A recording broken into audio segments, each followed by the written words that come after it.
ఓయ్ twinkle twinkle little star. ఎవర్రా పిల్ల వచ్చి వెళ్ళిపోతుందా? ఓయ్ పాపా, ఓయ్ పాపా, ఇట్రా ఇట్రా. ఎవరు నువ్వు మా ఇంటి ముందరకు వచ్చి వెళ్ళిపోతున్నావా? ఎక్కడే మీ పక్కింట్లో కొత్తగా చేరావక్క. పాలు పొంగిచ్చేదానికి చక్కెర లేదని మా నాయన మిమ్మల్ని కొంచెం అడగమన్నాడు. మళ్ళీ ఎందుకు అడగకుండా వెళ్ళిపోతున్నావు? ఏం లేదక్క, మీరు పెడతారో పెట్టరా అని. ఏ పాపా, ఏ పాపా పాపా, ఏమే పాపా పాలు పొంగిచ్చేస్తున్నారా? ఆ పొంగిచ్చానక్క. మా నాయన ఆకు ఒక్కలు దమ్మంటే తీసుకోబోతుండ. చక్కెర అడిగినావు, ఇచ్చే లోపే పరిగెత్తుకుంటా వచ్చేసినావే. ఎందుకో డబ్బులు లేకుండా అడగడం నాకు నచ్చలేదక్క, అందుకే వచ్చేసా. ఇరుగు పొరుగు వాళ్ళ దగ్గర మాదిరికి మొహమాటాలు ఉండకూడదమ్మా. అన్ని డబ్బుతోనే కొనలేం కదా. రేపు మాకేదైనా కావాలంటే మీరు ఇయ్యద్దా?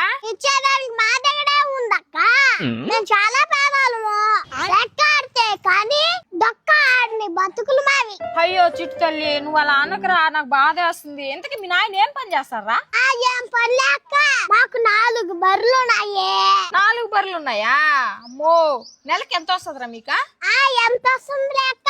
మా డాడీ చేయి పేరు లేపి పాలు పితకుతాడా ఇన్ని పాలు వచ్చాయి. ఇన్ని పాలులో అన్ని నీళ్లు పోస్తే ఖర్చులన్నీ పాలు ఒక్క నెలకి 3 లక్షలు మిగులుతాది అంతే.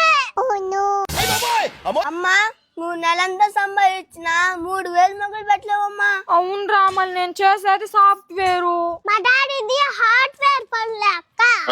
మీరు ఎంజాయ్ చేసినట్టు చేయలేవులే. సరే అక్క, నేను పోతారా? మా డాడీ విమానంలో అమెరికాకు పోయి పిడక్లు అమ్మి నన్ను న్యూయార్క్ తీసుకోబోతా అన్నాడు ట్రిప్ కి. నాకు విమానం మొహం కూడా చూపించలేదు కదమ్మా. కూటి కోసం కూలి కోసం పట్టణంలో బ్రతుకుదామని